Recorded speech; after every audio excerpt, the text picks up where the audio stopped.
हर हर महादेव। मित्रों, आज आपसे चर्चा करूंगा कर्ण पिशाचिनी की सिद्धियों के विषय में। कर्ण पिशाचिनी बहुत ही खतरनाक सिद्धि है। आज तक इसके बारे में आपने सिर्फ यही सुना होगा कि ये सिद्धि नहीं करनी चाहिए, इस सिद्धि की तरफ नहीं जाना चाहिए, कर्ण पिशाचिनी के मंत्रों का जाप नहीं करना चाहिए। लेकिन ऐसा क्यों है मित्रों? इसका असर बहुत खराब होता है।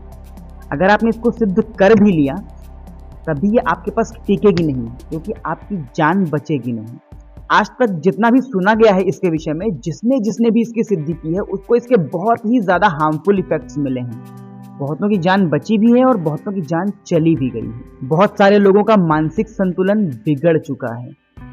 अगर इसको कोई साध सकता है, अगर इसको वश में कर सकते हैं, तब इस सिद्धि को करना चाहिए।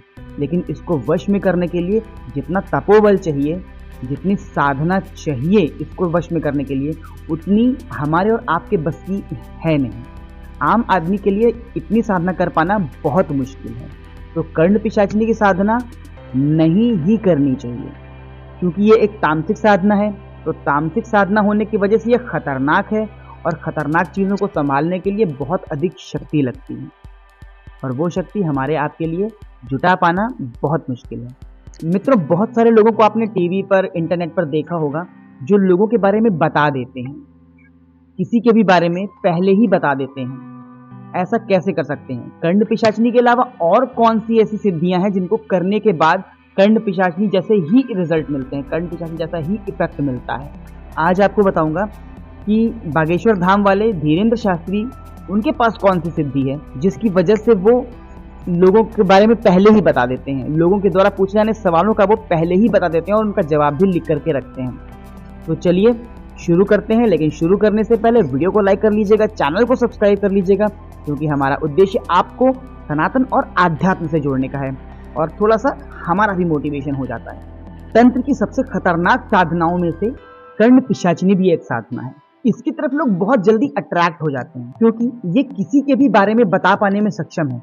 कोई भी प्रश्न आप पूछेंगे, किसी के भी बारे में पूछेंगे, अपने बारे में पूछेंगे, तो भूत और वर्तमान ये बहुत ही आसानी से आपको बता देती है। नाम में पिशाच है तो इससे आप ये समझ सकते हैं कि ये एक नेगेटिव एनर्जी है, एक नेगेटिव एंटिटी है। तो अगर इसको हैंडल करने की ताकत नहीं है ना, तो ये आपकी जान भी ले सकती है। यानी कि जिस साधक ने इसको सिद्ध किया है, सिद्ध करने वाले की ये जान भी ले लेती है, और सिर्फ साधक की ही नहीं, उससे जुड़े हुए सभी लोगों की, क्योंकि ये नहीं चाहती कि साधक का ध्यान किसी और की तरफ जाए।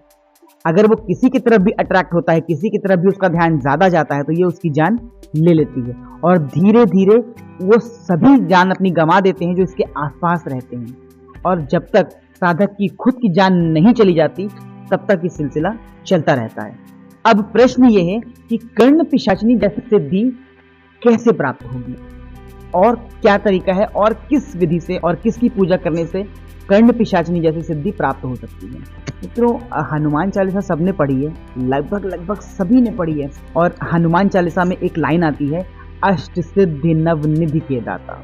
जी हाँ, बजरंग बली सभी सिद्धियों को देने में सक्षम है। लेकिन बजरंग बली की साधनाएं थोड़ा सा मुश्किल है, क्योंकि उनमें नियम बहुत हैं, तो नियम कर पाना बहुत मुश्किल होता है। और दूसरी चीज, क्योंकि उनकी साधना में नियम बहुत हैं और बिना गुरु के उनकी साधना करना खतरनाक भी हो सकता है, क्योंकि हनुमान जी की सिद्धि करने के लिए भी बहुत नियम करने पड़ते हैं, आसान नहीं होती है। तो बिना गुरु के पॉसिबिलिटी कम है, मुश्किल है। तो गुरु का होना थोड़ा ज्यादा जरूरी होता है हनुमान जी की साधनाओं के लिए। तो फिर ऑप्शन क्या बनता है? मित्रों, महादेव, दुनिया में ऐसी कोई भी चीज नहीं है जो ना दे सके। महादेव की साधना के लिए गुरु का होना आवश्यक नहीं है। पंचाक्षर मंत्र जाप करने का कोई भी नेगेटिव इफेक्ट होता ही नहीं है। किसी भी तरह का साइड इफेक्ट पंचाक्षर मंत्र के जाप से नहीं होता है। और अगर गुरु नहीं मिल पा रहा है, तो आप स्वयं महादेव को गुरु बना करके उनकी साधना शुरू कर सकते हैं, पंचाक्षर मंत्र का जाप शुरू कर सकते हैं, और उसके बाद आपको धीरे धीरे बहुत सारी चीज़ों में परिवर्तन दिखाई पड़ना शुरू हो जाएगा। और जिस भी पर्पस से आप कर रहे हैं, जो भी आपको चाहिए, वो सब आपको प्राप्त होगा। लेकिन आपको पूरे मन से जाप करने होंगे। और 2 दिन, 3 दिन, 4 दिन, 10 दिन, 2 महीना, 3 महीना करने के बाद अगर आपने छोड़ दिया, कोई फ़ायदा नहीं है। उसको लगातार करिए। साल भर, 1.5 साल, 2 साल, इतना आसान नहीं है कि किसी वीडियो को आपने देख लिया कि 1.25 लाख मंत्र जाप कर लेने से आपको सिद्धि प्राप्त हो जाएगी। ऐसा कुछ भी नहीं है। 1.25 लाख से नहीं होती है, 10 लाख से नहीं होती है। जितनी ज़्यादा आपकी श्रद्धा होती है, उतना जल्दी होता है। तो रुकिए नहीं, करना शुरू करिए और लगातार करते जाइए। और लास्ट में आपको बताता हूँ कि धीरेन्द्र शास्त्री बागेश्वर धाम वाले, उनके पास कौन सी सिद्धियाँ हैं।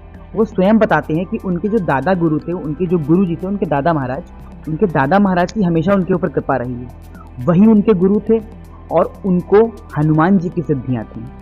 तो उन्हीं की वजह से हनुमान जी उनकी मदद करते रहते हैं हमेशा, और वही उनके साथ चलते हैं और वही सब कुछ बताते हैं। तो मित्रों, उम्मीद करता हूँ कि आज की ये जानकारी आपको पसंद आई होगी। सनातन से जुड़े रहने के लिए चैनल को सब्सक्राइब करना मत भूलिएगा। जल्दी ही मिलते हैं सनातन और आध्यात्म से जुड़े कुछ नए रहस्यों के साथ। तब तक के लिए हर हर महादेव।